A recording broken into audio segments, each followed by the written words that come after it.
내가 이기면 내 아이를 낳아주지라며 조롱하던 미군 최정예 여장교. 만발 사격 내기에서 20발의 총성으로 박살내고 결국 그녀의 마음을 얻어 임신까지 시켜준 대한민국 특전사 대위의 이야기입니다. 영상 시청하시기 이전에 구독과 좋아요 부탁드립니다. 저희에게 큰 힘이 됩니다. 지평선 너머에서 불어오는 열풍은 강철마저 녹일 듯한 기세로 아랍에미리트의 아라프라 공군 기지를 휘감았다. 활주로의 아지랑이가 시야를 흐릿하게 왜곡했고 다국적 연합 특수전 부대가 주둔하는 기지 한편의 사격장은 내리쬐는 태양 아래 거대한 용광로처럼 달아올라 있었다. 이곳은 단순한 훈련장이 아니었다. 각국에서 모인 최정예 군인들의 자존심이 불꽃처럼 부딪히는 전쟁터이자 서로의 실력을 가늠하고 서열을 매기는 보이지 않는 투기장이었다. 그 투기장의 중심에는 언제나 케이트 오코너 대위가 있었다. 미 육군 최정예 델타포스에서 파견된 그녀는 발키리라는 코드네임으로 불렸다.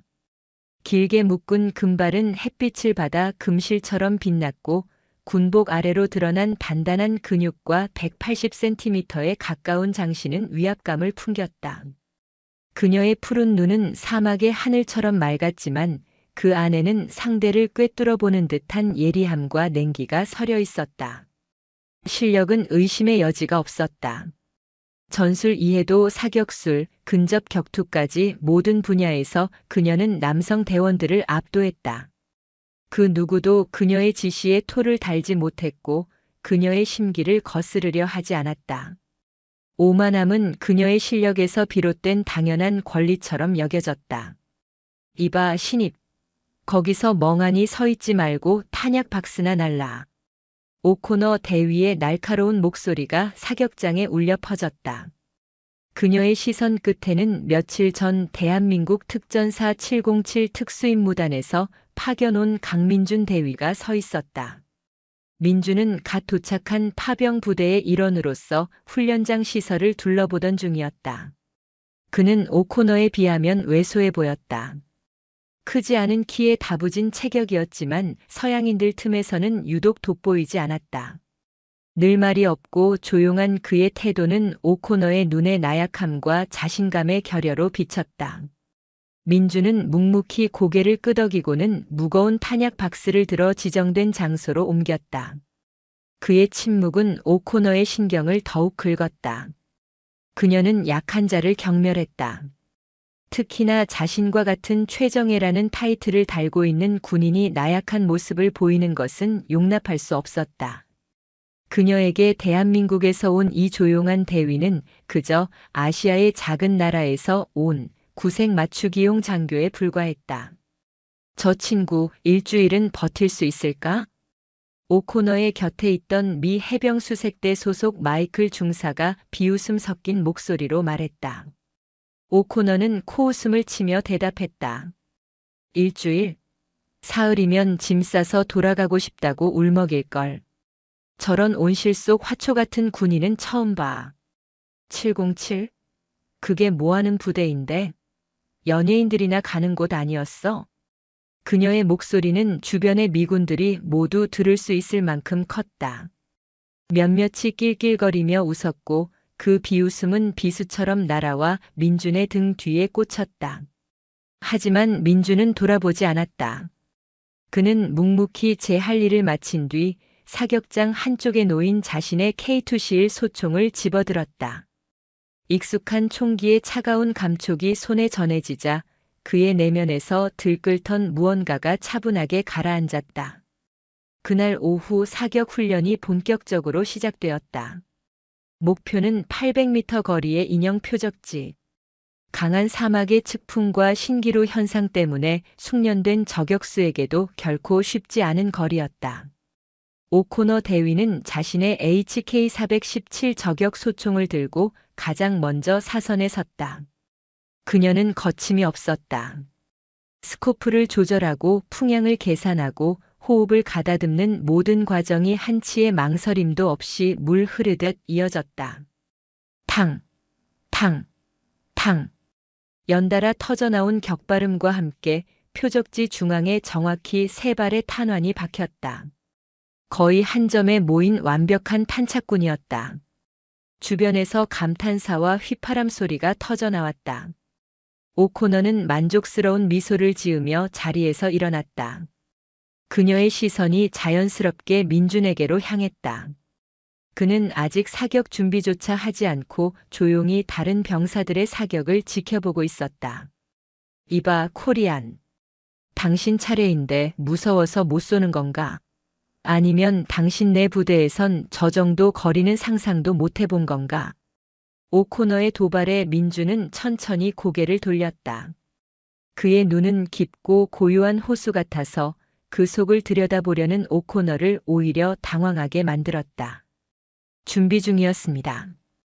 짧고 간결한 대답. 그뿐이었다.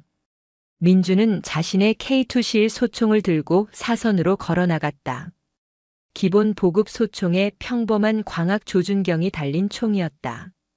오코너의 최신의 저격 소총과 비교하면 초라하기 짝이 없었다. 미군들은 저런 장난감으로 800m를 쏘겠다고 하는 듯한 비웃음을 노골적으로 드러냈다. 민주는 엎드려 사격 자세를 취했다. 그는 스코프를 들여다보기 전에 잠시 눈을 감았다. 사막의 소음, 사람들의 수군거림, 뜨거운 공기의 흐름. 그 모든 것을 지워냈다. 그의 머릿속에는 오직 표적과 자신, 그리고 총만 존재했다. 대한민국 논산의 훈련소에서 처음 총을 잡았던 날부터 혹한의 동계훈련, 갯벌에서의 특수훈련, 그리고 적진을 가정한 수많은 실전훈련까지 그의 손을 거쳐간 수십만 발의 탄환이 주마등처럼 스쳐 지나갔다. 흥미롭군. 좋아, 그럼 우리 재미있는 내기 하나 할까? 오코너가 그의 등 뒤로 다가와 말했다. 사격장의 모든 시선이 두 사람에게로 쏠렸다. 20발을 쏴서 10,000발, 그러니까 단 한 발의 오차도 없이 모두 최고점을 맞추는 내기야. 당신이 만약 해낸다면 내가 아주 특별한 상을 주지. 그녀는 민준의 어깨를 손가락으로 툭 치며 그의 귓가에 조롱 섞인 목소리로 속삭였다. 만약 당신이 이기면 오늘 밤 내 침대에서 같이 놀아주겠어. 어때, 구미가 당기나?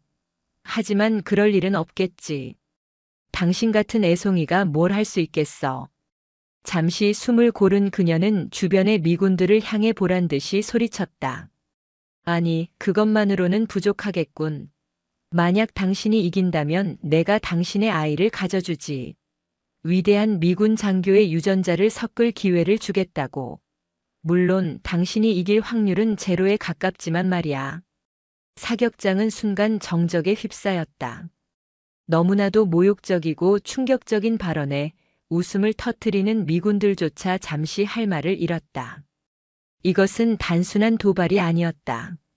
한 인간의 자존심과 그의 조국, 그리고 그가 속한 부대의 명예까지 송두리째 짓밟는 폭언이었다.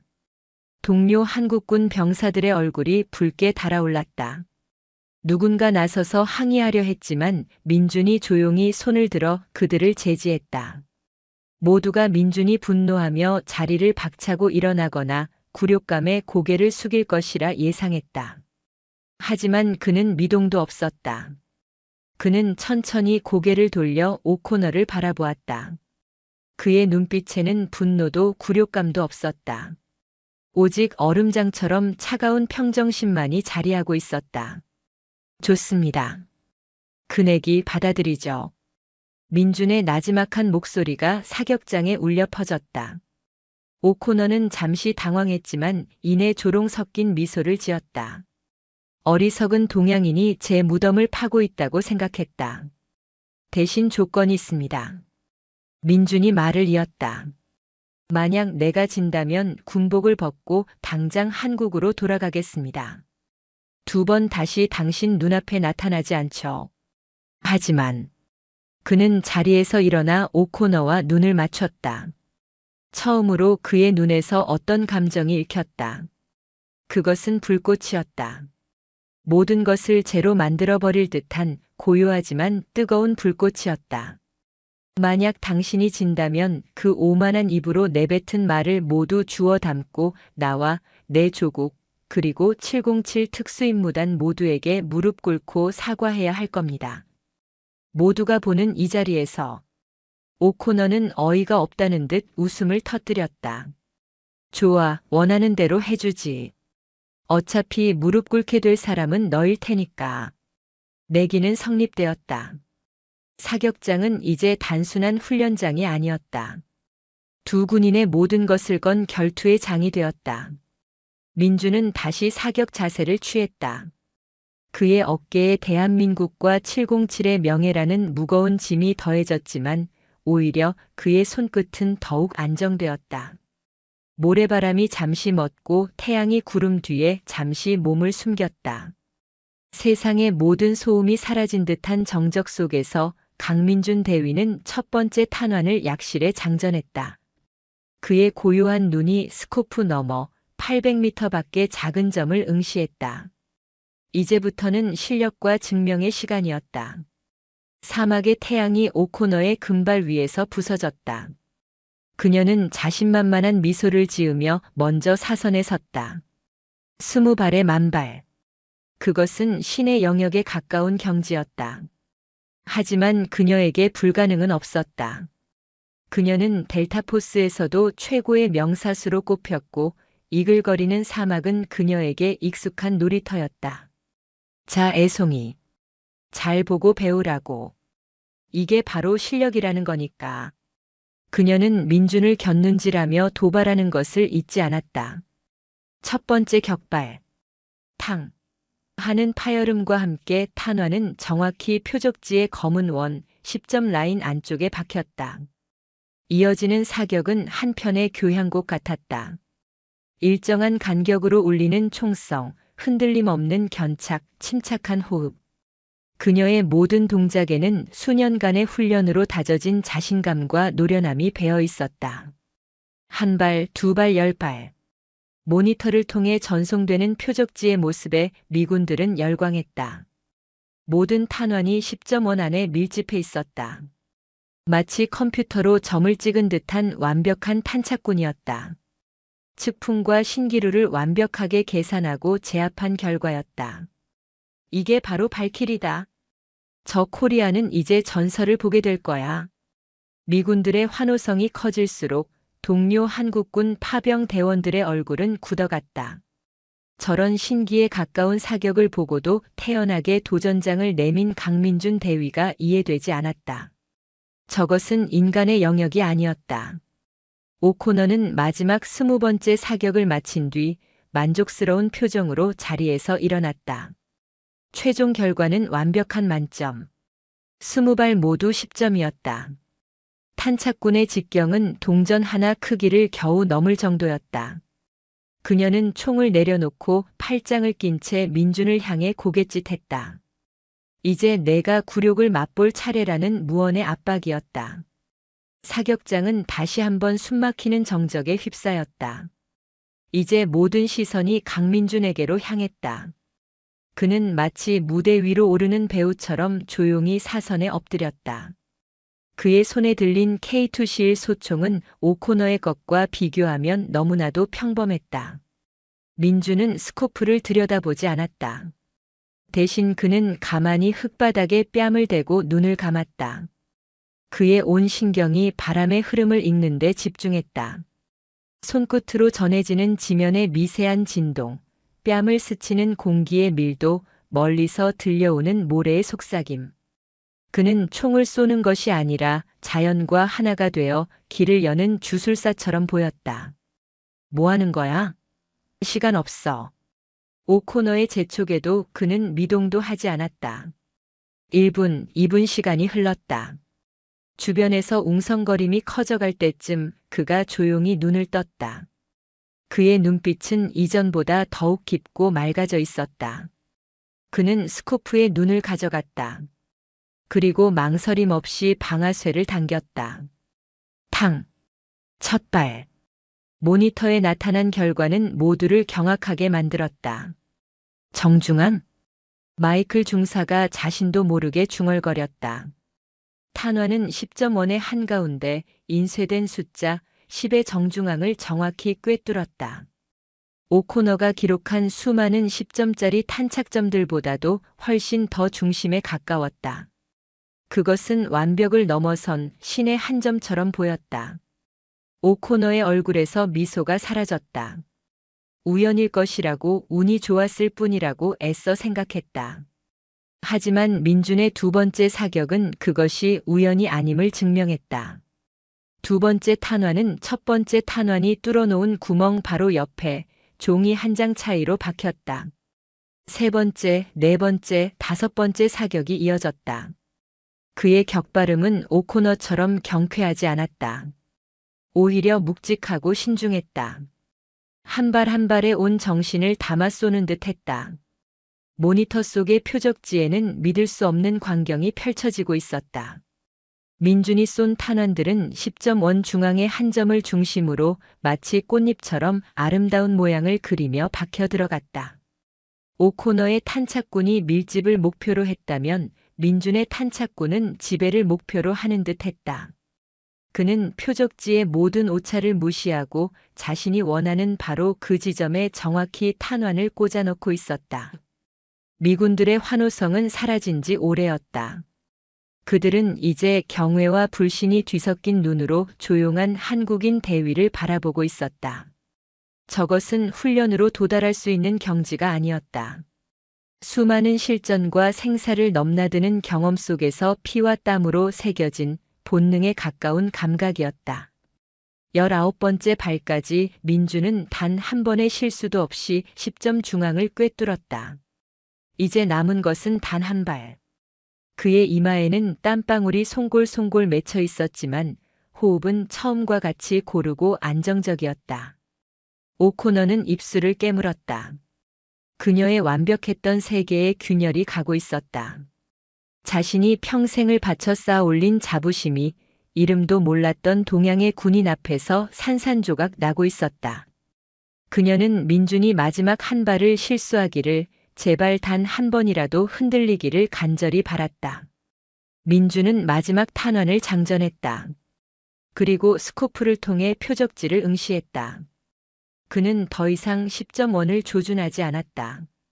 그의 시선은 표적지 상단, 표적지를 고정하기 위해 박아놓은 낡고 녹슨 못의 머리를 향하고 있었다. 동전보다도 작은 크기의 목표물이었다. 설마. 그의 의도를 눈치챈 몇몇이 경악했다. 그것은 불가능한 일이었다. 800m 밖에서 기본 소총으로 강한 측풍을 뚫고 못의 머리를 맞춘다는 것은 인간의 능력을 벗어난 일이었다. 민준의 손가락이 방아쇠에 부드럽게 걸렸다. 그의 심장 박동 소리가 고막을 울렸다. 세상이 멈춘 것 같은 찰나의 순간 그의 손끝에서 마지막 격발이 이루어졌다. 탕! 모두가 숨을 죽이고 모니터를 바라보았다. 잠시 후 표적지를 비추던 카메라가 미세하게 흔들렸다. 표적지 상단을 고정하고 있던 못이 사라지고 표적지가 한쪽으로 기울어져 펄럭이기 시작했다. 마지막 탄환이 정확히 못의 머리를 관통하며 날려버린 것이었다. 말도 안 돼. 오코너의 입에서 탄식이 흘러나왔다. 그녀는 자신의 눈을 의심하며 모니터를 몇 번이고 다시 확인했다. 하지만 결과는 변하지 않았다. 20발 만발을 넘어선 전설로 기록될 만한 신기. 강민준은 불가능을 현실로 만들었다. 사격장은 물을 끼얹은 듯 조용했다. 잠시 후 한국군 파병 부대원들 사이에서 와 하는 함성이 터져나왔다. 그들은 서로를 부둥켜 안고 환호했다. 반면 미군들은 유령이라도 본 듯한 표정으로 넋을 잃고 서 있었다. 민준은 조용히 자리에서 일어났다. 그는 총구에 열기를 식히고 탄피를 챙겼다. 마치 동네 뒷산에서 가벼운 사격 연습이라도 하고 온 사람처럼 그의 표정에는 아무런 변화가 없었다. 그는 멍하니 서 있는 오코너에게로 다가갔다. 내기는 제가 이긴 것 같습니다. 그의 목소리는 여전히 나지막했지만 그 안에는 승자의 무게가 실려 있었다. 오코너는 아무 말도 할 수 없었다. 그녀의 푸른 눈동자가 심하게 흔들리고 있었다. 평생 동안 단 한 번도 느껴보지 못했던 완벽한 패배감과 굴욕감이 그녀의 온몸을 덮쳐왔다. 약속은 지켜주시기 바랍니다. 민주는 그 말만 남기고 자신의 부대원들에게로 돌아섰다. 그의 등 뒤로 사막의 태양 아래 홀로 서 있는 케이트 오코너의 그림자가 길게 늘어지고 있었다. 그녀가 세상의 전부라고 믿었던 오만함의 성이 20발의 총성과 함께 처참하게 무너져 내린 순간이었다. 다음 날 기지 전체에 강민준과 케이트 오코너의 사격 대결 이야기가 퍼져나갔다. 이야기는 입을 거칠수록 과장되어 민주는 눈을 감고도 파리를 맞추는 명사수 총알을 휘게 만드는 신으로 묘사되었다. 미군들은 더 이상 그를 무시하지 않았다. 그들의 시선에는 경외와 함께 알 수 없는 호기심이 담겨 있었다. 오코너는 자신의 막사에서 나오지 않았다. 그녀에게 패배는 죽음보다 더한 굴욕이었다. 특히나 자신이 벌레처럼 여기던 상대에게 모두가 보는 앞에서 처참하게 무너진 것은 그녀의 자존심에 회복 불가능한 상처를 남겼다. 그녀는 민준의 마지막 요구, 무릎 꿇고 사과하라는 말을 떠올리며 치를 떨었다. 차라리 자신을 쏘라고 말하는 편이 나을 터였다. 하지만 그녀는 군인이었다. 패배를 인정하고 약속을 지키는 것 또한 군인의 의무였다. 꼬박 하루를 고민한 끝에 그녀는 결심을 굳히고 막사 밖으로 나섰다. 그녀의 발걸음은 한국군 부대원들이 식사를 하고 있는 식당으로 향했다. 식당에 들어서는 순간 모든 소음이 멎었다. 모두의 시선이 그녀에게로 향했다. 민주는 동료들과 함께 조용히 식사를 하고 있었다. 오코너는 뚜벅뚜벅 그에게로 걸어갔다. 그녀의 얼굴은 굳어 있었고 주먹은 하얗게 변할 정도로 꽉 쥐어져 있었다. 강대위. 그녀의 목소리에 식당 안의 모두가 숨을 죽였다. 민주는 천천히 고개를 들어 그녀를 바라보았다. 오코너는 잠시 망설였다. 수십 명의 사람들이 자신을 지켜보고 있었다. 여기서 무릎을 꿇는다면 그녀의 명예는 바닥으로 떨어질 터였다. 하지만 그녀는 눈을 질끈 감았다가 떴다. 그리고는 결심한 듯 민준의 앞에서 천천히 한쪽 무릎을 꿇었다. 미안하다. 내가 경솔했고 오만했다. 그녀의 목소리는 작게 떨리고 있었다. 당신과 당신의 조국 그리고 707 특수임무단을 모욕한 것에 대해 진심으로 사과한다. 충격적인 광경에 식당 안은 얼어붙었다. 미군의 자존심이자 델타포스의 발키리가 한국군 장교 앞에서 무릎을 꿇고 사과하고 있었다. 민주는 의외라는 듯 잠시 그녀를 바라보다가 이내 자리에서 일어나 그녀의 팔을 잡아 일으켰다. 일어나십시오, 오코너 대위. 그의 목소리는 부드러웠다. 사과는 그것으로 충분합니다.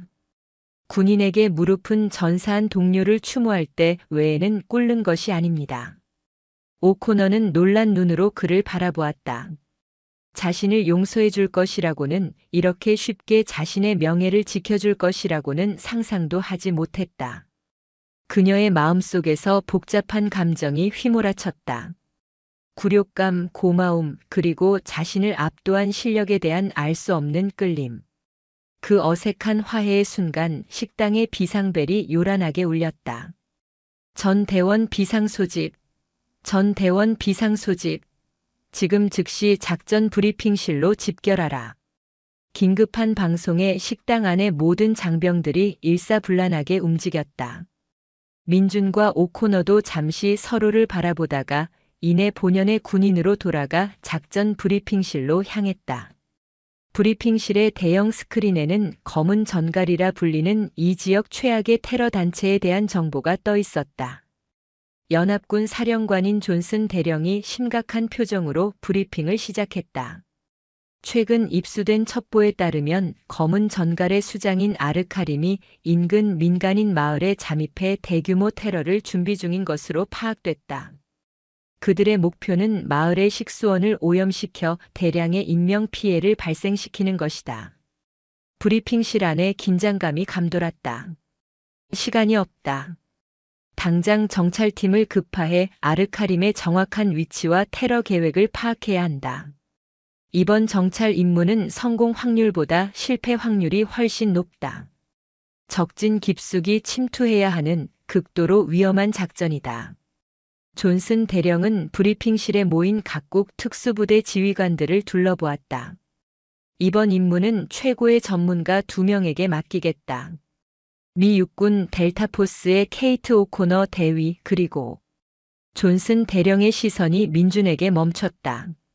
대한민국 특전사 707 특수임무단의 강민준 대위. 두 사람이 합동 정찰팀을 이끌도록. 순간 브리핑실이 술렁였다. 며칠 전까지만 해도 서로를 잡아먹을 듯 으르렁대던 두 사람을 한 팀으로 묶는다는 것은 상식 밖의 결정이었다. 오코너는 놀라서 반문하려 했지만 존슨 대령의 단호한 눈빛에 입을 다물었다. 두 사람의 능력은 이미 검증됐다. 오코너 대위의 공격적인 전술과 강 대위의 침착하고 예리한 판단력이 합쳐진다면 이번 임무를 성공적으로 이끌 수 있을 거라 믿는다. 이해 있나? 아무도 대답하지 못했다. 민준과 오코너는 서로의 얼굴을 쳐다보았다. 그들의 눈빛에는 당혹감과 함께 어쩔 수 없다는 체념, 그리고 미묘한 긴장감이 교차했다. 최악의 라이벌에서 이제는 생사를 함께 해야 할 파트너가 된 것이다. 브리핑이 끝나고 두 사람은 정찰팀 편성과 작전 계획 수립을 위해 단둘이 남겨졌다. 어색한 침묵이 흘렀다. 먼저 입을 연 것은 오코너였다. 아까는 고마웠다. 임무에 집중하죠. 사적인 감정은 접어두고. 민주는 지도 위에 작전 경로를 표시하며 냉정하게 말했다. 그의 태도에 오코너는 다시 한번 자존심이 상했지만 지금은 따질 때가 아니라는 것을 알았다. 작전 계획은 내가 세우겠다. 침투 경로는 서쪽의 능선을 이용한다. 야간에 헬기로 최대한 접근한 뒤 도보로 이동한다. 교전은 최대한 피하고 목표 확인에만 집중한다. 오코너는 교과서적인 계획을 빠르게 설명했다. 하지만 민주는 고개를 저었다. 그 경로는 적이 예상하고 있을 가능성이 높습니다. 너무 정석적입니다. 그럼 당신에게 더 좋은 계획이라도 있나? 오코너의 목소리에 가시가 돋쳤다. 민주는 지도의 다른 한 곳을 손가락으로 가리켰다. 그곳은 지도 상의 악마의 협곡이라 표시된 물이 모두 마른 오래된 강바닥이었다. 이곳을 이용합니다. 사방이 노출되어 있어 자살 행위처럼 보이지만 오히려 적의 경계가 가장 허술할 겁니다.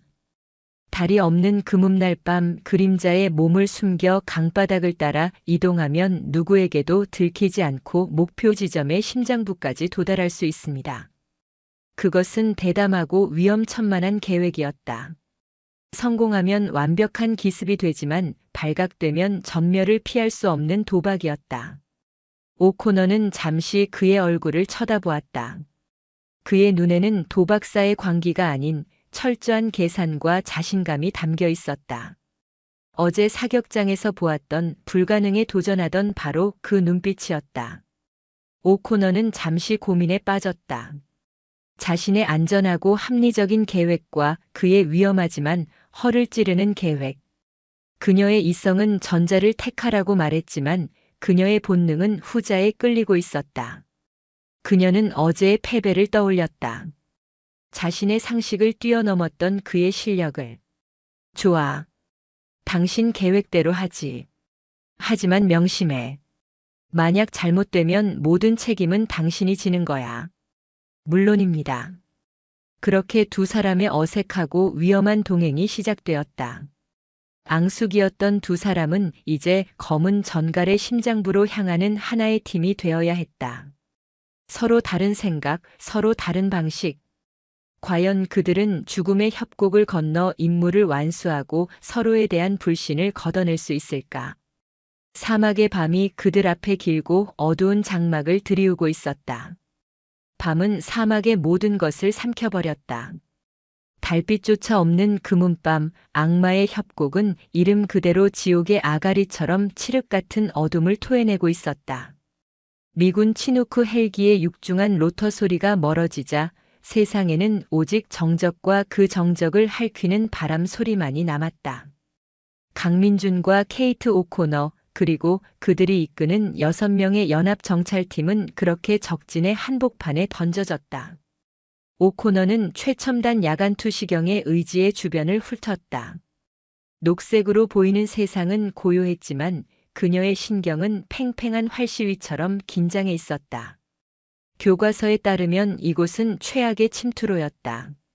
사방이 탁 트인 협곡 바닥은 매복의 완벽한 지형이었고 엄폐물 하나 없이 그대로 노출되는 자살행위나 다름없었다.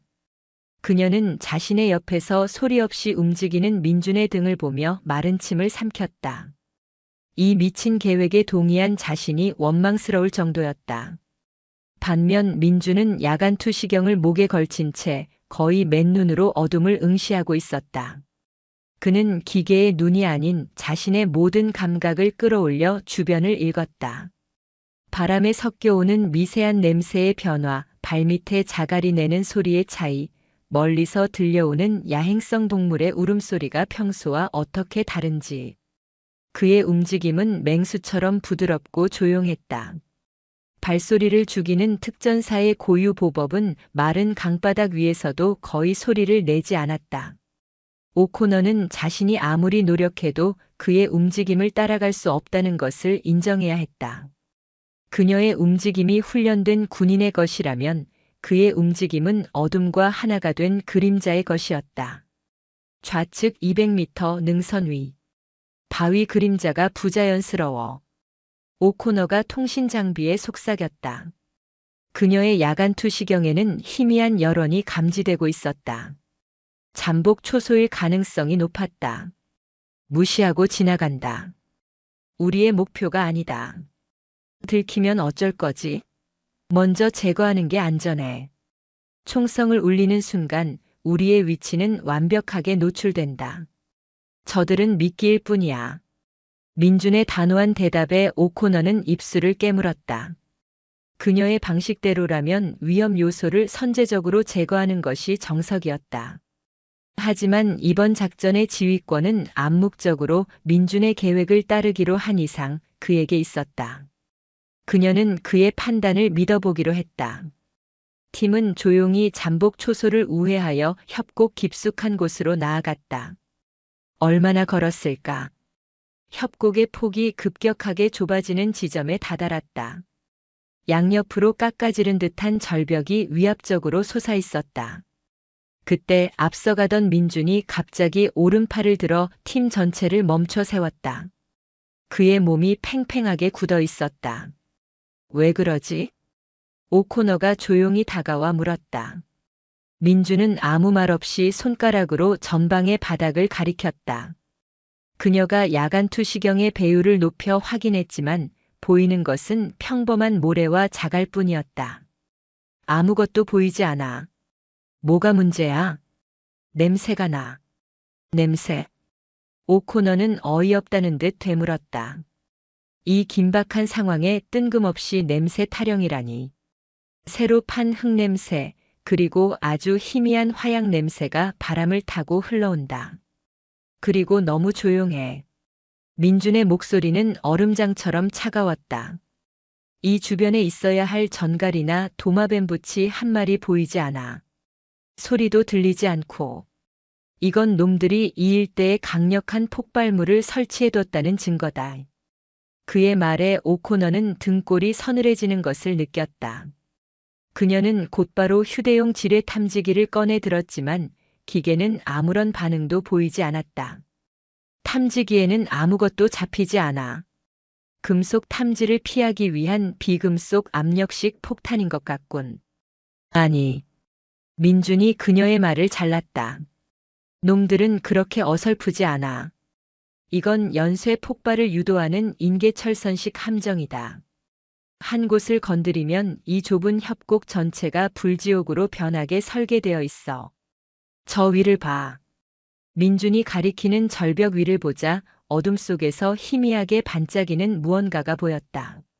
머리카락보다 얇은 와이어가 거미줄처럼 협곡 양쪽을 연결하고 있었다. 달빛이나 별빛이 없는 이런 어둠 속에서는 최첨단 야간 투시경으로도 식별하기 거의 불가능한 함정이었다. 젠장. 오코너는 자신도 모르게 욕설을 내뱉었다. 만약 민준이 아니었다면 팀 전원이 그대로 함정을 향해 걸어가 뼈도 못 추렸을 터였다. 자신의 최첨단 장비와 교범에 입각한 지식이 그의 원초적인 감각 앞에서 얼마나 무력한지를 뼈저리게 깨닫는 순간이었다. 어떻게 하지? 돌아가야 하나? 돌아가는 길에도 함정이 있을 거다. 길은 오직 하나뿐이야. 민주는 허리에서 와이어 커터를 꺼내들었다. 내가 먼저 가서 길을 열겠다.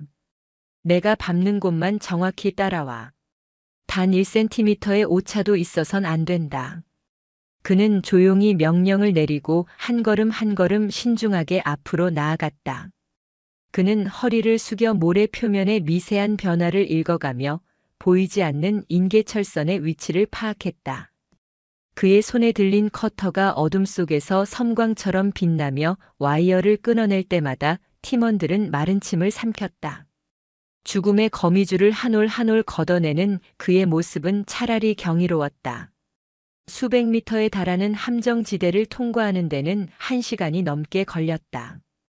마침내 마지막 와이어를 끊고 안전지대에 도달했을 때 모든 대원들의 군복은 식은 땀으로 축축하게 젖어 있었다. 이제부터가 진짜 시작이다. 민준의 말과 함께 저 멀리 협곡의 끝에서 희미한 불빛이 보이기 시작했다. 테러리스트들의 본거지였다. 그들은 최대한 몸을 낮추고 접근했다.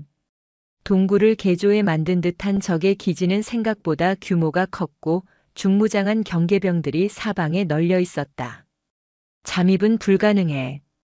저들의 교신을 감청하고 핵심 정보만 빼내서 빠져나온다. 오코너가 판단했다. 하지만 민준의 생각은 달랐다. 아니, 저기까지 가야 한다. 그가 가리킨 곳은 기지 가장 안쪽, 유독 경비가 삼엄한 동굴 입구였다. 아르카림은 저 안에 있을 거다.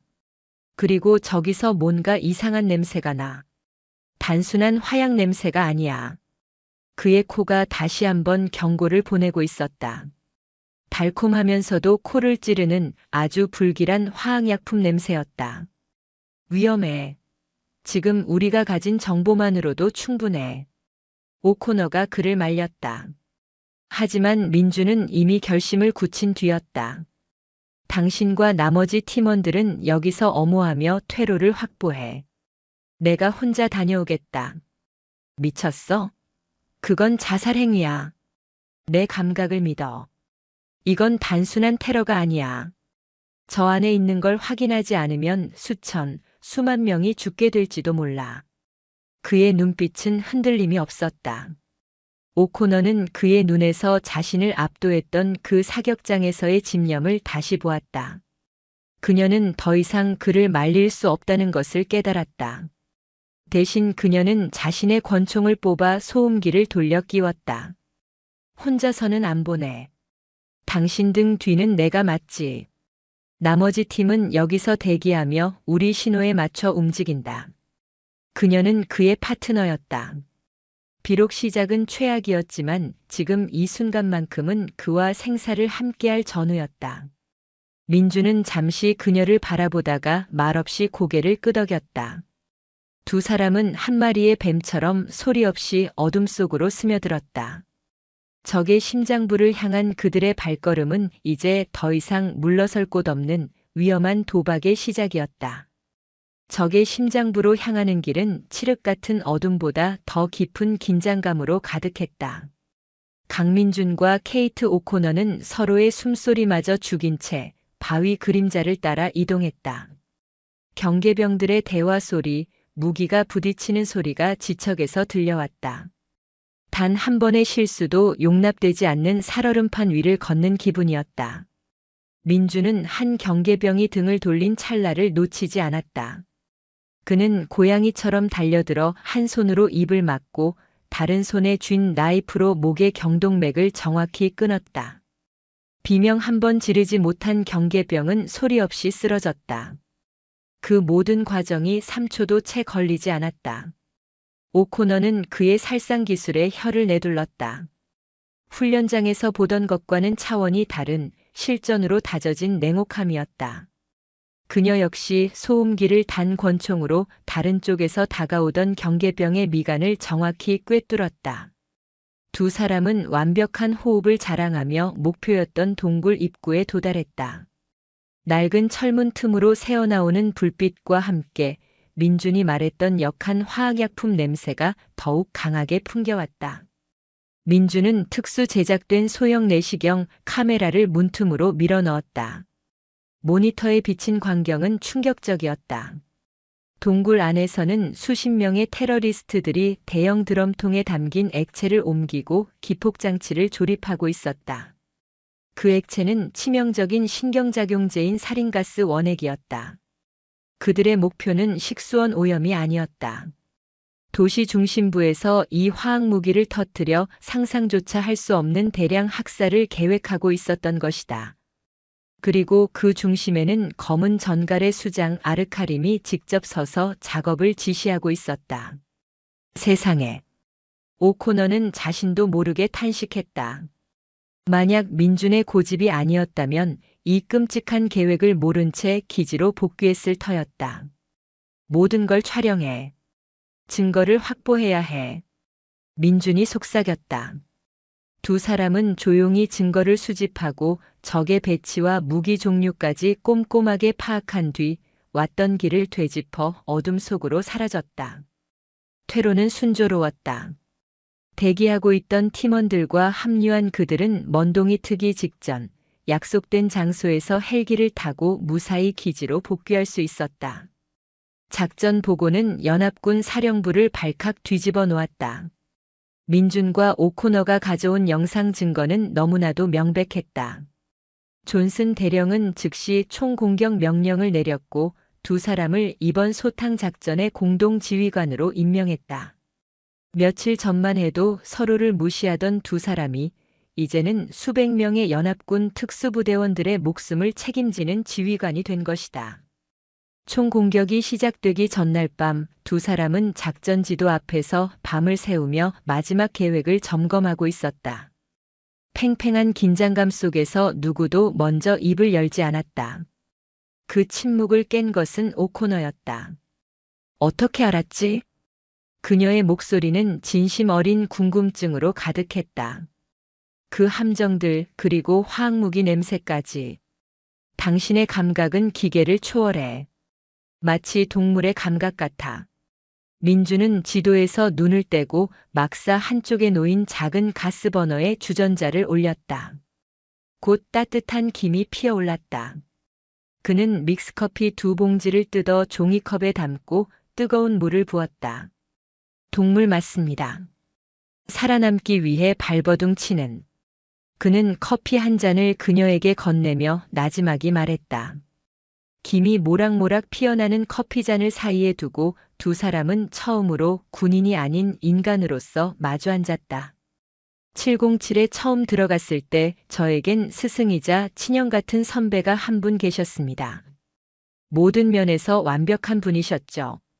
저의 모든 기술은 그분께 배운 겁니다. 민준의 눈빛이 아득한 과거를 향했다. 몇 년 전 비무장지대에서 작전이 있었습니다. 북한군이 설치한 것으로 추정되는 미확인 물체를 제거하는 임무였죠. 저와 그 선배 단둘이 투입되었습니다. 그는 잠시 말을 멈추고 커피를 한 모금 마셨다. 모든 것이 순조로웠습니다. 임무를 거의 마치고 복귀하려던 순간이었죠. 제가 잠시 방심했습니다. 발밑에 나뭇가지를 미처 보지 못하고 밟았고 아주 작은 소리가 났습니다. 그 순간 매복하고 있던 적의 총구가 불을 뿜었습니다. 그의 목소리는 담담했지만 오코너는 그 안에 담긴 깊은 고통을 느낄 수 있었다. 선배는 저를 밀치고 대신 총알을 맞았습니다. 제 바로 눈앞에서. 만약 제가 조금만 더 신중했다면, 만약 제가 바람의 방향과 냄새의 변화를 미리 읽었다면 그곳에 적이 있다는 것을 알아차렸을 겁니다. 그날 이후로 저는 모든 것을 의심하게 됐습니다. 제 눈과 귀, 그리고 기계보다 제 온몸의 감각을 믿게 된 겁니다. 살아남기 위해서, 그리고 2번 다시 동료를 잃지 않기 위해서. 그의 고백에 오코너는 아무 말도 할 수 없었다. 그녀가 동물적이라고 감탄했던 그의 능력은 사실 뼈아픈 상실과 지독한 자기 혐오가 만들어낸 슬픈 흉터였다. 그녀는 자신의 오만했던 과거가 부끄러워졌다. 나도 비슷한 경험이 있어. 오코너가 조심스럽게 입을 열었다. 아프가니스탄에서였어. 내가 처음으로 팀장을 맡은 작전이었지. 나는 내 판단을 너무 믿었고 모든 것이 내 계획대로 될 거라고 확신했어. 하지만 적은 내 예상을 뛰어넘는 곳에 매복해 있었지. 그녀의 푸른 눈동자에 슬픔이 어렸다. 팀원 둘을 잃었어. 모두 나를 믿고 따르던 부하들이었지. 내가 조금만 더 신중했다면, 내 계획의 허점을 의심했다면 그들은 지금도 살아있을 거야. 그날 이후로 나는 실패를 두려워하게 됐어. 완벽주의에 집착하고 나약해 보이는 모든 것을 경멸하게 된 거지. 사실은 내 안의 나약함을 감추기 위해서였는데 말이야. 2 사람은 처음으로 서로의 갑옷 아래 숨겨진 상처를 보았다. 서로 다른 장소, 다른 시간이었지만 그들은 같은 아픔을 공유하고 있었다. 오만함의 화신 발키리와 침묵의 그림자 헌터. 그들의 진짜 모습은 동료를 잃은 슬픔을 가슴에 묻고 살아가는 상처 입은 군인일 뿐이었다. 어색한 침묵이 흘렀다. 민주는 자리에서 일어나 그녀의 옆으로 다가갔다. 그리고는 아무 말 없이 그녀의 어깨를 가만히 감싸 안았다. 오코너는 놀랐지만 그를 밀어내지 않았다. 그의 투박한 손에서 전해져 오는 온기가 얼음 같던 그녀의 마음을 녹이는 것 같았다. 그녀는 조용히 그의 어깨에 머리를 기댔다. 2 사람은 말없이 서로의 체온을 나누며 다가올 새벽의 전투를 준비했다. 그것은 단순한 동료애나 전우애가 아니었다. 서로의 가장 깊은 상처를 이해하고 보듬어주는 그 이상의 감정이었다. 사막의 차가운 밤 공기 속에서 2 개의 외로운 그림자가 조용히 하나로 포개지고 있었다. 새벽 4시. 연합군 기지는 거대한 폭풍의 눈처럼 고요하면서도 맹렬한 에너지를 품고 있었다. 완전 무장한 특수부대원들이 각자의 헬기 앞에서 마지막 장비 점검을 하고 있었고, 활주로에는 공격기들이 이륙 준비를 마친 채 굉음을 내뿜고 있었다. 인류를 위협하는 끔찍한 재앙을 막기 위한 거대한 작전의 서막이었다. 작전 통제실 대형 스크린 앞에는 강민준과 케이트 오코너가 나란히 서 있었다. 그들은 더 이상 서로를 견제하지 않았다. 마치 평생을 함께한 파트너처럼 서로의 눈빛만 봐도 무엇을 생각하는지 알 수 있었다. 델타팀과 네이비실 6팀은 동쪽과 서쪽 능선을 통해 동시에 진입, 외곽 경계 병력을 제압하고 퇴로를 차단한다. 오코너의 목소리는 단호하고 명료했다. 그녀는 연합군의 자산과 각 부대의 특성을 꿰뚫고 있었고, 그것을 바탕으로 한치의 오차도 없는 작전 계획을 세웠다. 그들이 교전을 시작하면 적의 시선은 양쪽으로 쏠릴 거다. 그 혼란을 틈타 나와 강 대위가 이끄는 707 특임단과 소수의 SAS 대원이 주 목표인 화학무기 저장고로 직접 침투한다. 그녀의 계획에 민준이 덧붙였다. 침투 경로는 지난번과 같이 악마의 협곡을 이용한다. 하지만 이번에는 함정지대를 돌파하는 것이 아니라 절벽 위에서 로프를 이용해 수직으로 강화한다. 적의 허를 찌르는 가장 빠른 길이다. 2 사람의 계획은 완벽하게 맞물려 돌아가는 톱니바퀴 같았다. 오코너의 정교하고 힘있는 전술 위에 민준의 기발하고 창의적인 전략이 더해져 누구도 예상치 못한 강력한 공격 계획이 완성되었다. 존슨 대령은 흡족한 표정으로 그들을 바라보며 최종 작전 개시를 승인했다. 헬기에 오르기 직전 민준은 오코너를 잠시 한쪽으로 불렀다. 활주로의 소음 속에서 두 사람 주위의 공기만은 고요하게 가라앉은 듯 했다. 오코너 대위. 케이트라고 불러. 그녀가 그의 말을 자르며 말했다. 그녀의 푸른 눈이 그의 눈을 똑바로 응시하고 있었다. 알겠습니다. 케이트. 민주는 잠시 숨을 고른 뒤 품 안에서 작은 주머니 하나를 꺼내 그녀에게 건넸다. 이건 부적입니다. 저희 어머니께서 군에 입대할 때 만들어주신 겁니다. 위험한 작전에 나갈 때마다 지니고 있었습니다. 작고 낡은 비단 주머니였다. 안에는 무엇이 들었는지 알 수 없었지만 오랜 세월을 거친 따뜻한 온기가 느껴졌다. 이런 건 믿지 않아. 오코너는 퉁명스럽게 말했지만 주머니를 쥔 그녀의 손은 미세하게 떨리고 있었다. 그래도 받아줘. 당신에게는 빚을 졌으니까. 빚이라니? 당신은 어젯밤 내 상처를 똑바로 마주보게 해줬어. 그리고 혼자가 아니라는 걸 느끼게 해줬지. 그 빚은 당신을 반드시 살려서 복귀시키는 것으로 갚겠다.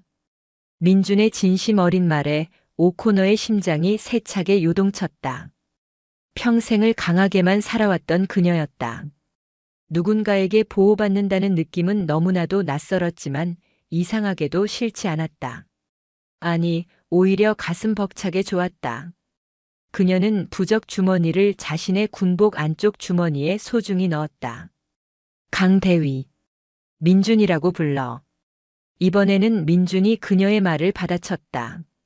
오코너의 입가에 희미한 미소가 번졌다. 민준. 당신도 반드시 살아 돌아와야 해. 아직 당신에게 정식으로 사과하지 못했으니까. 그 오만했던 내기 말이야. 그 내기는 이미 끝났습니다. 아니, 끝나지 않았어. 오코너는 한 걸음 그에게 다가섰다. 헬기 로터의 거센 바람이 그녀의 금발을 휘날렸다. 그녀는 까치발을 들어 그의 귓가에 속삭였다. 만약 우리가 살아서 돌아온다면 그 내기의 절반은 유효한 걸로 하지. 물론 아이를 낳아준다는 허무맹랑한 소리는 빼고. 그녀의 뜨거운 숨결이 그의 귓불을 스쳤다. 민준의 얼굴이 붉게 달아올랐다.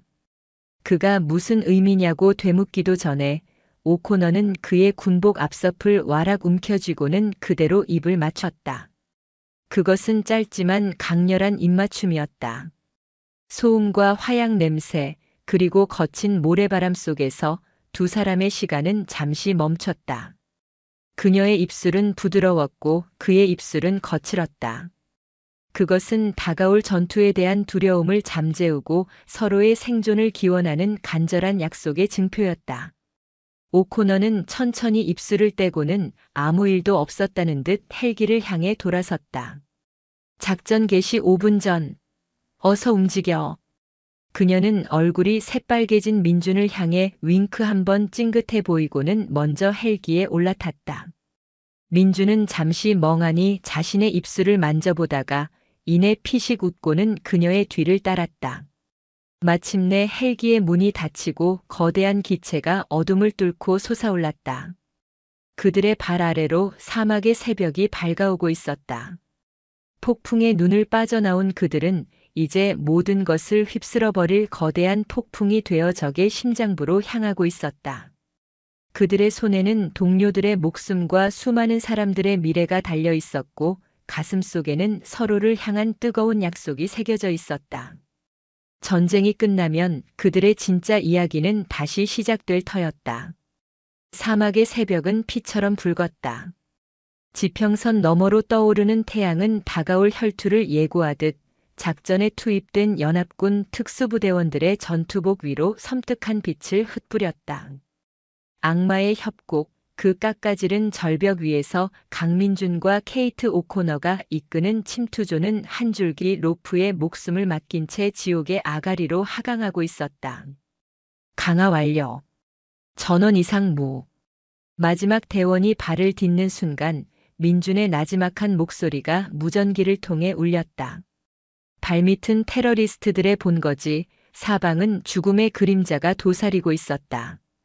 바로 그때 기지의 동쪽과 서쪽에서 약속된 총성과 폭음이 거의 동시에 터져나왔다. 델타팀과 네이비실이 벌이는 양동작전이 시작된 것이다. 적들의 시선과 병력이 그쪽으로 쏠리는 단 몇 분의 시간. 그것이 침투조에게 허락된 전부였다. 지금이다. 이동. 오코너의 명령에 침투조는 한 몸처럼 움직였다. 민준이 선두에서 길을 열고 오코너가 후미에서 퇴로를 확보하는 완벽한 진영이었다. 소음기를 단 총구에서 퍽퍽 하는 은밀한 격발음이 터져 나올 때마다 어둠 속에 숨어있던 적의 경계병들이 소리 없이 쓰러져 나갔다. 707 특임단의 침투 기술은 예술에 가까웠고 SAS 대원들의 노련함과 오코너의 정확한 사격이 더해지자 그들은 마치 유령부대처럼 적의 방어선을 뚫고 나아갔다. 화학무기 저장고로 사용되는 중앙 동굴 입구에 다다랐을 때였다. 예상보다 훨씬 더 많은 병력이 입구를 지키고 있었다. 양동 작전에도 불구하고 아르카림은 핵심 시설의 방어를 절대 포기하지 않은 것이다. 정면 돌파는 불가능해. 우회로를 찾는다. 오코너가 판단했다. 하지만 민주는 고개를 저었다. 시간이 없어. 놈들이 상황을 파악하기 전에 끝내야 해. 그는 동굴 입구 옆 환기를 위해 뚫어놓은 작은 수직 통로를 가리켰다. 성인 남성 한 명이 겨우 비집고 들어갈 수 있을 정도로 비좁은 구멍이었다. 내가 먼저 들어간다. 내부에서 문을 열고 교란을 일으킬 테니 그 신호에 맞춰 진입해. 혼자서? 미쳤어. 저 안에 몇 명이 있을 줄 알고. 오코너가 경악하며 그의 팔을 붙잡았다. 하지만 민준의 눈은 이미 결심을 굳힌 뒤였다. 이게 가장 빠른 길이야. 그리고 나를 믿어. 그는 오코너의 손을 잠시 꽉 쥐었다가 놓고는 망설임 없이 좁은 통로 안으로 몸을 밀어넣었다.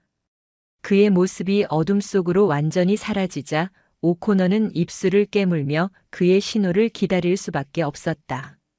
1분, 2분 시간이 흐를수록 피가 마르는 듯 했다.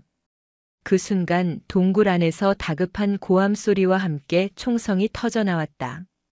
민준의 신호였다. 진입! 오코너의 외침과 함께 침투조는 섬광탄과 연막탄을 동굴 안으로 던져넣고 맹렬하게 돌진했다. 동굴 내부는 아수라장이었다. 갑작스러운 섬광과 연기에 혼란에 빠진 테러리스트들과 천장에서 나타나 기습을 가한 민준을 향해 총알이 비 오듯 쏟아지고 있었다. 민준은 엄폐물 사이를 신들린 듯 움직이며 적들을 쓰러뜨리고 있었지만 수적으로 절대적인 열세였다. 침투조가 합류하면서 전세는 순식간에 역전되는 듯 했다. 하지만 그때 동굴 가장 안쪽에서 철문이 내려오며 퇴로를 차단했다. 아르카림의 함정이었다. 동시에 동굴 천장에 숨겨져 있던 수십 개의 총구에서 불이 뿜어져 나왔다. 완벽한 킬존에 갇힌 것이다. 젠장. 매복이다. 전원 엄폐.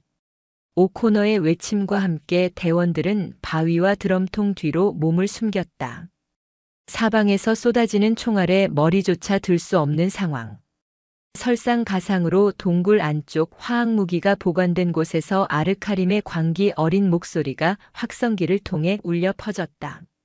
알라의 이름으로 이교도들과 함께 심판을 받으리라. 10분 뒤 이 모든 것이 폭발할 것이다. 대형 스크린에 붉은색의 타이머가 나타났다. 1000. 죽음의 카운트다운이 시작된 것이다. 민준, 폭탄을 막아야 해. 오코너가 소리쳤다.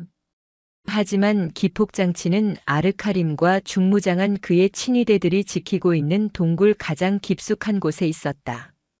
그곳으로 가려면 빗발치는 총알을 뚫고 개활지를 지나야만 했다. 방법이 없어. 화력이 너무 강해. SAS 팀장이 절망적으로 외쳤다. 바로 그 순간 민준이 결심한 듯 오코너를 향해 소리쳤다. 케이트, 내가 길을 열겠다. 당신은 무슨 일이 있어도 폭탄을 향해 달려. 할 수 있겠어? 무슨 수로 길을 연다는 거야? 민주는 대답 대신 허리에 차고 있던 수류탄 4개를 모두 뽑아들었다. 그리고 옆에 있던 살인가스 드럼통 중 하나를 총으로 쏴 작은 구멍을 냈다. 치명적인 가스가 새어나오기 시작했다. 전원 방독면 착용. 지금부터 내 신호에 맞춰 움직인다. 그는 방독면을 쓰는 동시에 동료들에게 외쳤다. 내가 놈들의 시선을 끄는 순간 케이트를 엄호해서 전력으로 돌파한다.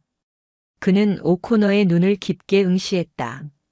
방독면 너머로 보이는 그의 눈빛은 반드시 살아남으라고 말하고 있었다. 오코너는 고개를 끄덕였다. 그녀의 심장이 미친 듯이 뛰었다. 셋에 움직인다. 하나, 둘. 민주는 셋을 외치지 않았다.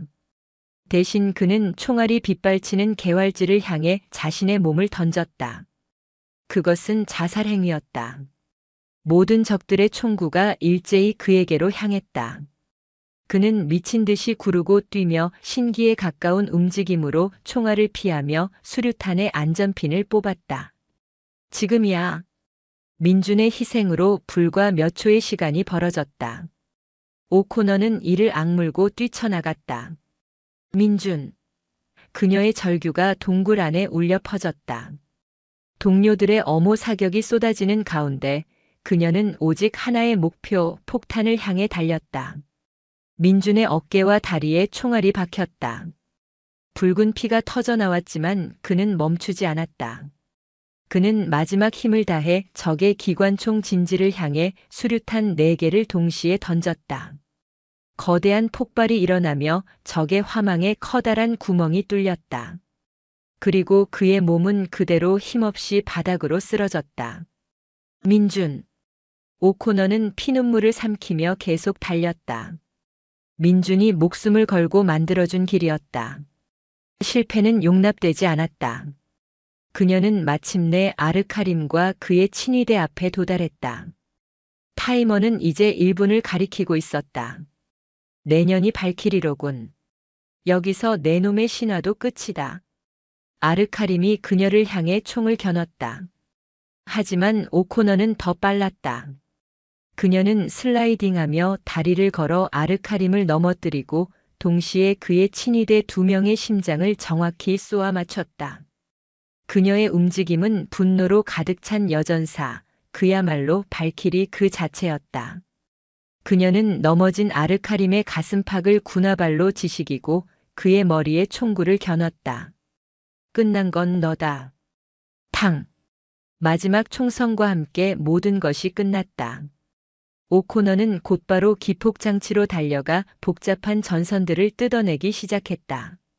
타이머가 10초를 가리키고 있었다. 땀으로 범벅이 된 그녀의 손이 미끄러졌다. 5, 4, 3. 제발.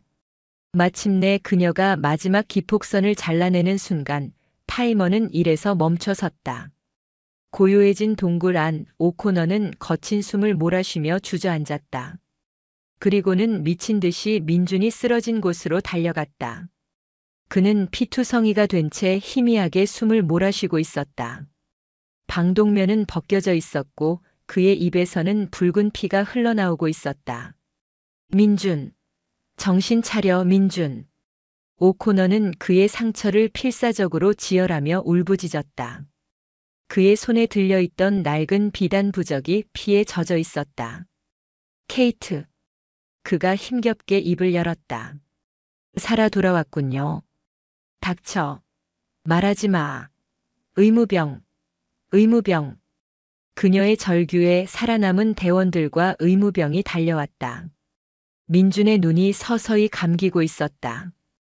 그의 뺨 위로 오코너의 뜨거운 눈물이 쉴 새 없이 떨어져 내렸다.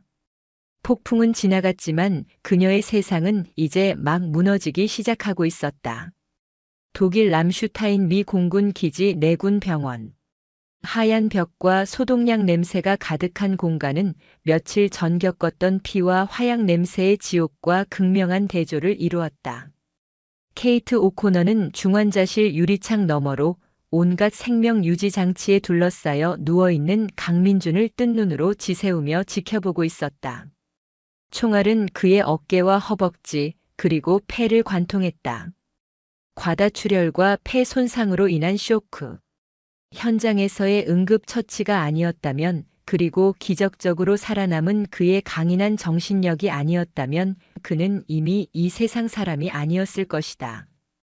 의사는 최선을 다했지만 여전히 마음의 준비를 해야 한다고 말했다. 오코너에게 그 말은 사형 선고나 다름없었다. 그녀는 잠들 수 없었다. 눈을 감으면 피투성이가 된 채 자신을 보며 희미하게 웃던 그의 모습이 떠올라 심장이 찢어지는 듯 했다. 그녀의 군복 안주머니에는 그의 피가 묻은 부적이 들어있었다. 그를 지켜줘야 할 부적이 이제는 그녀에게 남겨진 유품처럼 느껴져 견딜 수가 없었다. 연합군 사령부는 이번 작전의 성공을 대대적으로 발표했다. 검은 전갈은 괴멸되었고 인류를 위협했던 최악의 화학 테러는 저지되었다. 작전을 이끈 오코너 대위와 강민준 대위는 영웅으로 칭송받았다. 하지만 오코너에게는 그 어떤 찬사도 들리지 않았다. 그녀의 영웅은 지금 저 차가운 침대 위에서 죽음과 사투를 벌이고 있었다. 그렇게 며칠이 흘렀을까. 기적처럼 민준의 상태가 안정을 찾기 시작했다. 마침내 그가 의식을 되찾았다는 소식에 오코너는 거의 탈진 상태로 그의 병실로 달려갔다. 그는 아직 말을 할 수는 없었지만 희미하게 눈을 떠 그녀를 바라보고 있었다. 민준.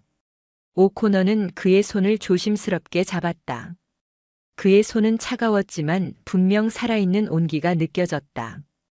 그녀의 눈에서 참았던 눈물이 폭포수처럼 쏟아져 내렸다. 그녀는 그의 손을 자신의 뺨에 가져다 대고 한참을 울었다. 민주는 그런 그녀를 그저 가만히 바라볼 뿐이었다. 그의 눈빛은 괜찮다고 울지 말라고 말하는 듯 했다. 그날 이후 오코너는 그의 곁을 한시도 떠나지 않았다. 간호장교를 자처하며 그의 모든 것을 돌봤다. 붕대를 갈고 몸을 닦아주고 식사를 도왔다. 그녀는 생전 처음으로 누군가를 이토록 헌신적으로 돌보고 있었다. 델타포스의 발키리는 그곳에 없었다. 오직 사랑하는 남자의 회복을 간절히 바라는 한 여자 케이트만이 존재했다. 민준의 회복은 놀라울 정도로 빨랐다. 혹독한 훈련으로 다져진 그의 육체와 정신력 덕분이기도 했지만 무엇보다도 케이트의 지극한 간호가 가장 큰 약이었다. 마침내 목소리를 되찾은 그의 첫 마디는 고마워요, 케이트였다. 어느 날 밤 창밖으로 별이 쏟아지는 조용한 병실에서 두 사람은 처음으로 깊은 대화를 나누었다. 왜 그랬어? 왜 그렇게 무모한 짓을 한 거야? 케이트의 목소리에는 원망과 안타까움이 뒤섞여 있었다. 민주는 창밖을 바라보며 나지막이 대답했다. 그때 제 선배가 저를 위해 그랬던 것처럼 저도 당신을 지켜야 한다고 생각했습니다. 당신을 잃는다는 건 제 심장을 다시 한번 잃는 것과 같았으니까요. 그의 담담한 고백에 케이트는 말을 잃었다. 그는 과거의 트라우마를 자신을 희생하여 동료를 구하는 것으로 극복하려 했던 것이다. 그리고 그 동료는 이제 그에게 세상 그 누구보다 소중한 사람이 되어 있었다. 바보 같기는. 케이트는 눈물을 글썽이며 그의 가슴에 얼굴을 묻었다. 다시는 그러지 마. 다시는 나 혼자 남겨두고 그런 짓 하지 않겠다고 약속해. 약속합니다. 민주는 성한 팔로 그녀의 등을 부드럽게 감싸 안았다. 두 사람은 한참 동안 서로의 심장 박동 소리를 들으며 살아있음을, 함께 있음을 확인했다. 참 할 말이 있어. 케이트가 고개를 들고 말했다. 그녀의 얼굴에는 장난기 어린 미소가 번졌다.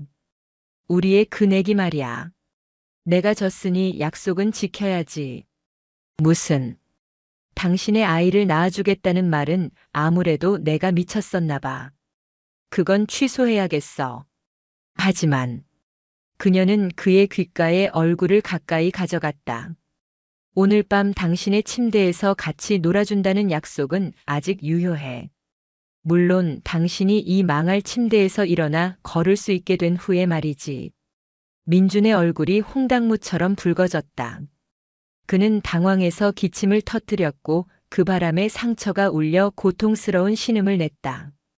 케이트는 그런 그를 보며 소리내어 웃었다.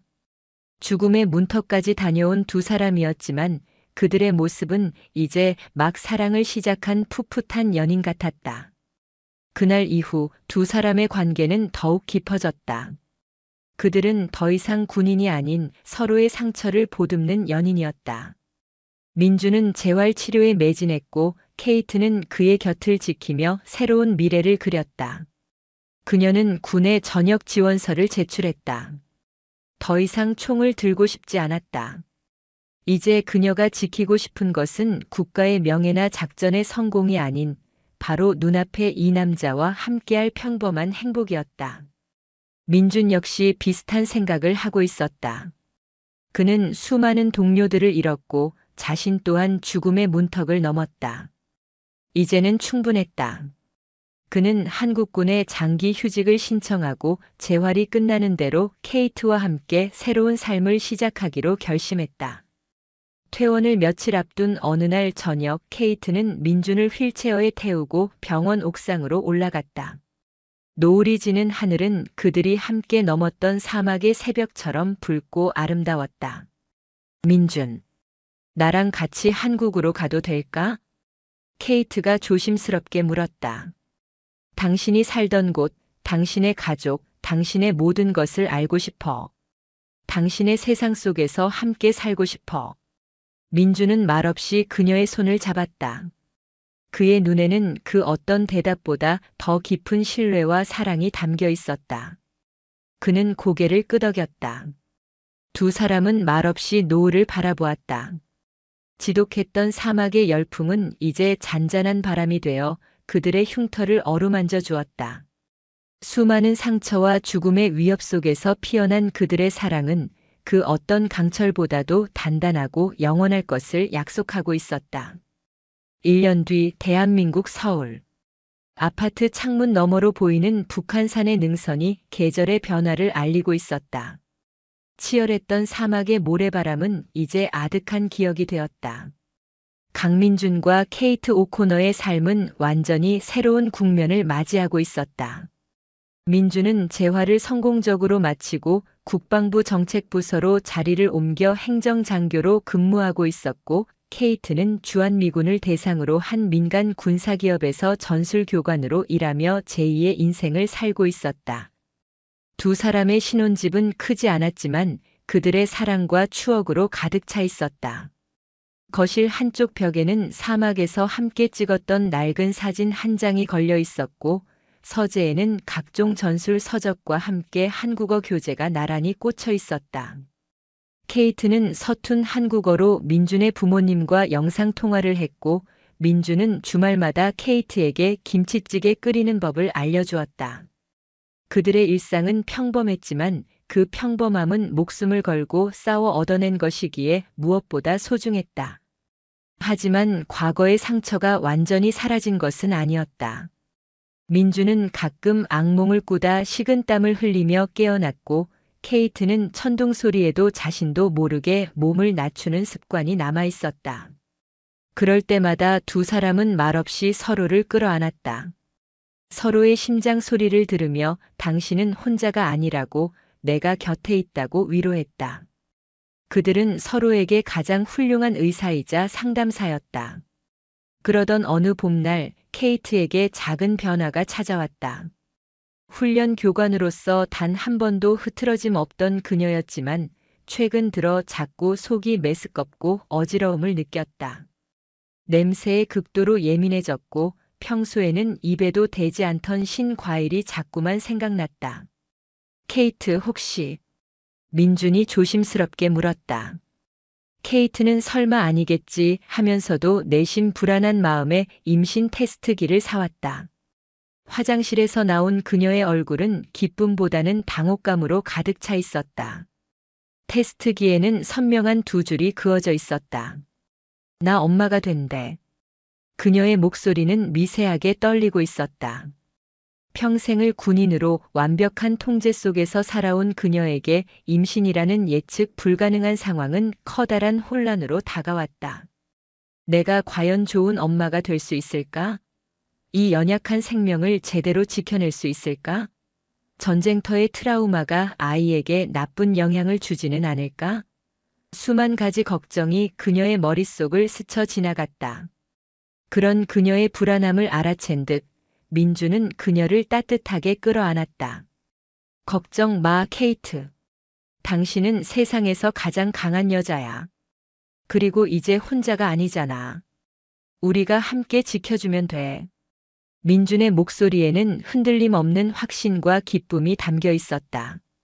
그는 그녀의 배를 조심스럽게 쓰다듬으며 마치 세상 가장 소중한 보물을 만지는 듯한 표정을 지었다.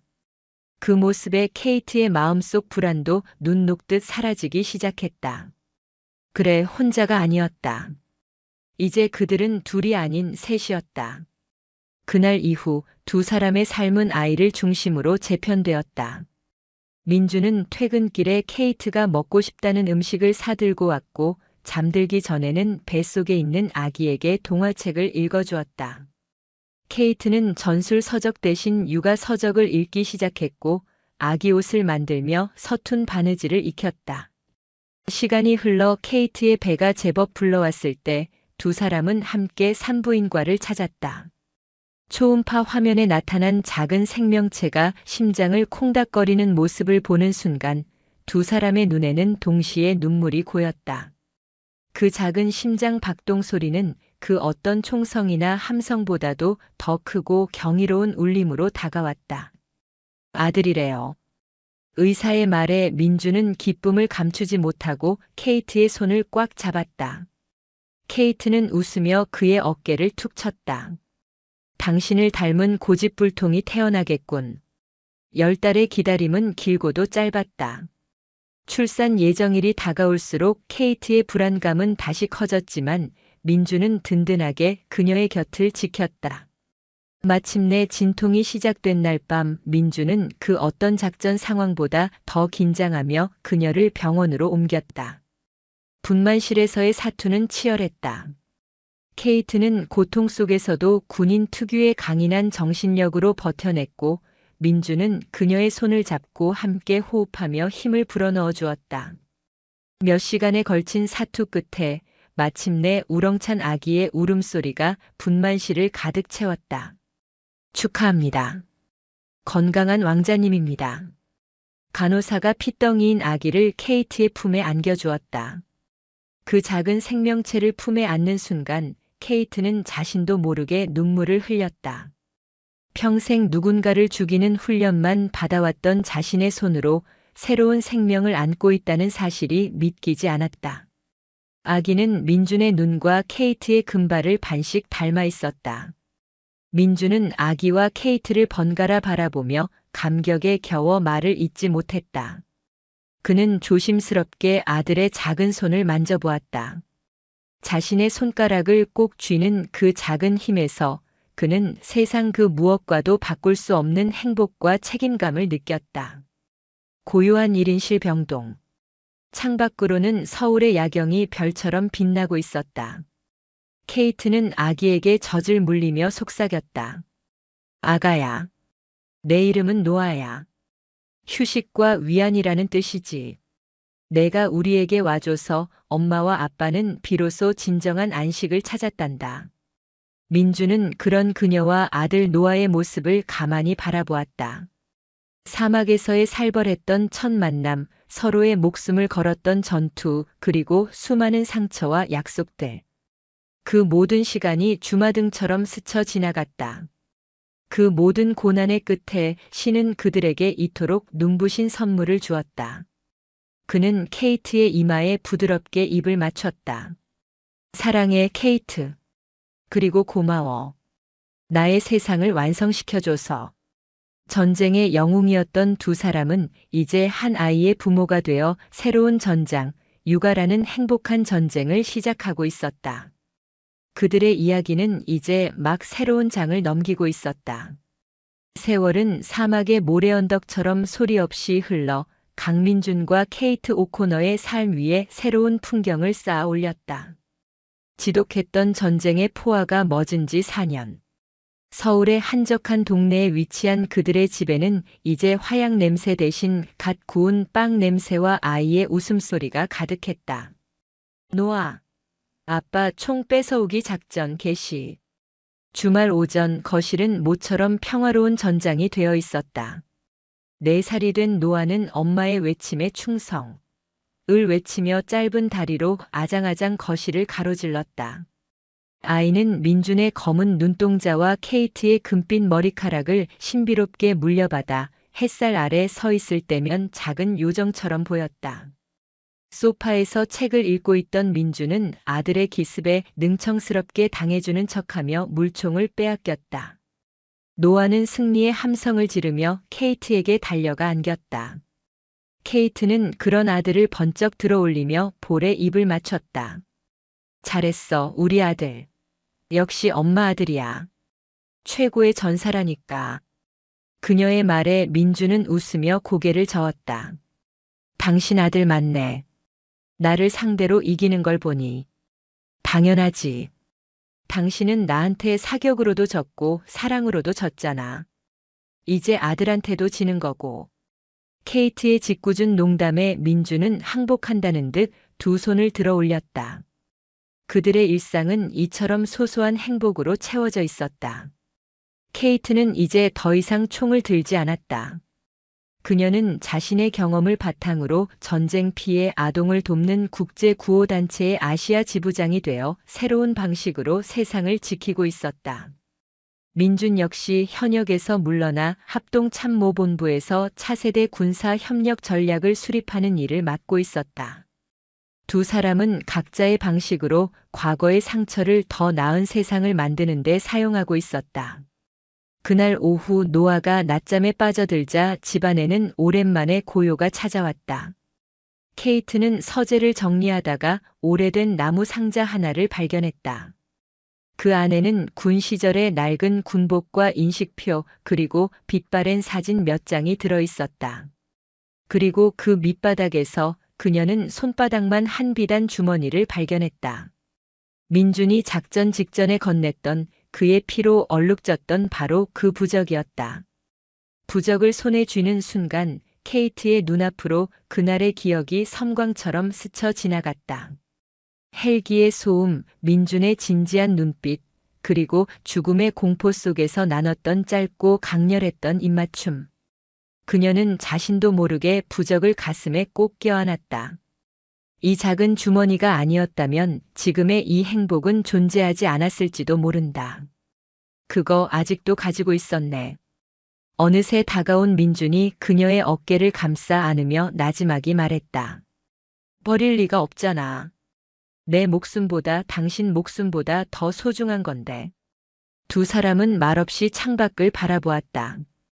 그때 민준의 개인 단말기에서 매일 도착을 알리는 조용한 알림음이 울렸다. 발신자는 뜻밖의 인물이었다. 연합군 사령관이었던 존슨, 이제는 미 합참의장이 된 존슨 장군에게서 온 개인 서신이었다. 민준은 잠시 망설이다가 메일을 열었다. 케이트도 궁금한 듯 그의 어깨 너머로 화면을 들여다보았다. 메일의 내용은 길지 않았지만 그 안에는 지난 4년간의 거대한 역사가 담겨 있었다. 강민준 소령, 그리고 케이트 오코너 지부장에게 두 사람이 목숨을 걸고 성공시켰던 사막의 여우 작전이 남긴 마지막 불씨가 드디어 꺼졌음을 알리게 되어 기쁘오. 우리가 확보했던 첩보를 바탕으로 지난 4년간 검은 전갈의 잔당과 그들의 자금줄을 추적해왔고 바로 어제 마지막 은신처를 소탕하며 그들의 뿌리를 완전히 뽑아냈어. 이제 그 위협은 역사 속으로 완전히 사라졌어. 메일을 읽는 두 사람의 눈이 커졌다. 그들이 시작했던 전쟁이 이제야 비로소 완벽하게 끝난 것이다. 두 사람의 이야기는 웨스트 포인트와 대한민국 육군사관학교에서 전설적인 합동작전 사례로 교육되고 있어. 국경과 편견을 넘어선 두 군인의 희생과 용기가 얼마나 위대한 결과를 만들어냈는지 후배들은 당신들을 통해 배우고 있어. 두 사람이 흘린 피와 땀이 만들어낸 평화는 이렇게 이어지고 있음을 잊지 말아주시오. 당신들은 나의 영원한 영웅들이요. 메일의 마지막 문장을 읽는 케이트의 눈에서 눈물 한 방울이 흘러내려 그녀의 손에 들린 부적 위로 떨어졌다. 모든 것이 끝났다. 지긋지긋했던 악몽도 언제 다시 시작될지 모른다는 불안감도 이제는 정말로 끝이었다. 그날 밤 두 사람은 잠든 노아의 방에 나란히 서서 평화롭게 잠든 아들의 얼굴을 한참 동안 내려다보았다. 작은 가슴이 고르게 오르내리는 모습, 새근거리는 숨소리. 이 평범한 광경이야말로 그들이 목숨을 걸고 지켜낸 가장 위대한 전리품이었다. 두 사람은 조용히 거실로 나와 와인 잔을 기울였다. 이제 와서 하는 말이지만 케이트가 먼저 입을 열었다. 그때 사격장에서 했던 내기 말이야. 내가 정말 어리고 오만했었지. 만약 당신이 그 내기를 받아주지 않았다면 우린 어떻게 됐을까? 민주는 부드럽게 미소 지으며 대답했다. 아마 다른 방식으로 만났겠죠. 어쩌면 전술 토론회에서 말다툼을 하다가 아니면 사격장에서 또 다른 내기를 하다가 결국 우리는 어떻게든 서로를 알아봤을 겁니다. 강한 사람들은 서로를 끌어당기는 법이니까. 그의 말에 케이트는 웃음을 터뜨렸다. 그 강하다는 말이 예전처럼 들리지가 않네. 그때 내가 생각했던 강함은 모든 것을 부수고 이기는 힘이었는데. 그녀는 민준의 손을 잡으며 말을 이었다. 당신을 만나고 노아를 낳고 나서야 알았어. 진짜 강한 건 부수는 게 아니라 지켜내는 힘이라는 걸. 이 작은 행복, 이 평범한 일상을 지켜내는 힘이야말로 세상에서 가장 위대한 힘이라는 걸. 나도 마찬가지야. 민주는 그녀의 손을 마주 잡았다. 나는 평생을 국가를 지키는 군인으로 살았지만 정작 나 자신을 지키는 법은 몰랐어. 당신과 노아는 나에게 살아남는 법이 아니라 살아가는 법을 알려줬지. 당신들은 내가 목숨 걸고 지켜낸 조국보다 더 소중한 나의 세상이야. 두 사람은 더 이상 말이 없었다. 그들의 눈빛 속에는 사막의 밤하늘보다 더 깊고 그 어떤 언어보다 더 진한 사랑과 신뢰가 담겨 있었다. 창밖으로 서울의 야경이 보석처럼 펼쳐져 있었다. 아주 오래전 그들의 운명을 바꿔놓았던 아랍의 밤하늘에도 저렇게 별이 빛나고 있었을 것이다. 한때 그들의 앞길을 비추던 사막의 별은 이제 두 사람의 가슴 속으로 내려와 영원히 꺼지지 않는 등불이 되었다. 전쟁 속에서 피어난 기적 같은 사랑은 이제 평화로운 일상 속에서 더욱 단단하고 눈부신 전설로 깊어가고 있었다. 함께라면 그 무엇도 두렵지 않을 그들의 진짜 이야기는 바로 지금부터가 시작이었다. 영상이 유익하셨다면 구독과 좋아요, 댓글까지 부탁드리겠습니다.